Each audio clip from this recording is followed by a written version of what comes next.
You know the difference between somebody who's cool and somebody who's a loser? It's the difference between left brain and right brain thinking. Mainly, a loser only thinks with the left side of their brain, whereas somebody who's cool integrates both of them together. Side note, did you know that drummers have more connections and wider connections between the left and the right hemispheres of their brain? That's important because the left side of the brain controls the right side of the body and the right side of the brain controls the left side of the body.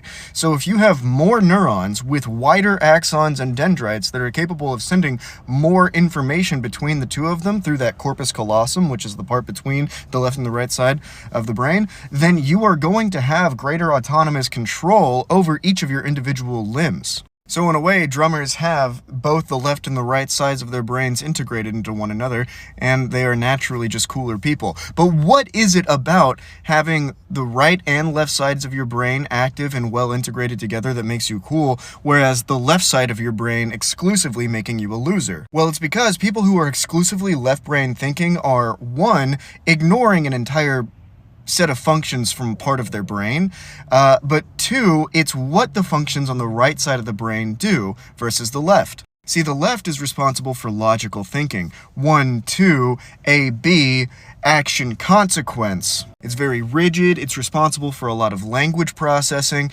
and because of that, it does not understand the awe and the wonder that the right side of the brain is responsible for processing. See, the right side of the brain is responsible for comprehending the things you can't explain, the awesome, the ineffable, the inexplicable. And the thing about reality in the universe is it is awesome, ineffable, inexplicable. The universe doesn't make sense. Quantum mechanics has begun to uncover truths about the universe that Hindus and Buddhists and Taoists have been saying for up to 4,000 years now. And what is it about, say, Hinduism that distinguishes it from Western ideology?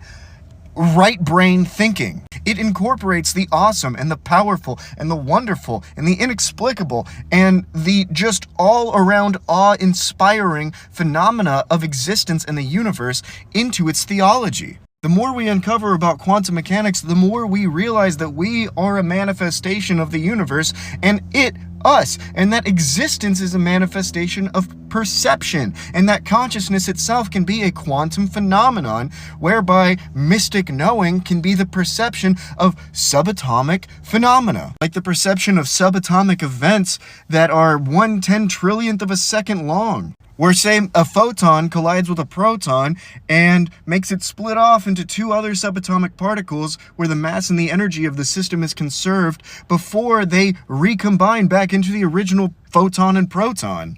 Or events where subatomic particles move backwards in time and interact with other subatomic particles moving forward in time, where we see their momentum in the opposite direction of their movement. And the only reason they'd be capable of breaking these laws of physics and moving backwards in time is because they're so small that they are singular entities. Like atoms are even too large. They're made up of these subatomic particles. So an atom wouldn't be able to do that, but maybe a pion would, or a neutrally charged kaon. This isn't logical. None of this makes any sense, yet it is still real. And whenever you expand that to our level of reality, where we have society and interactions and emotions, that stuff doesn't make much logical sense either. There is no 1-2 with it.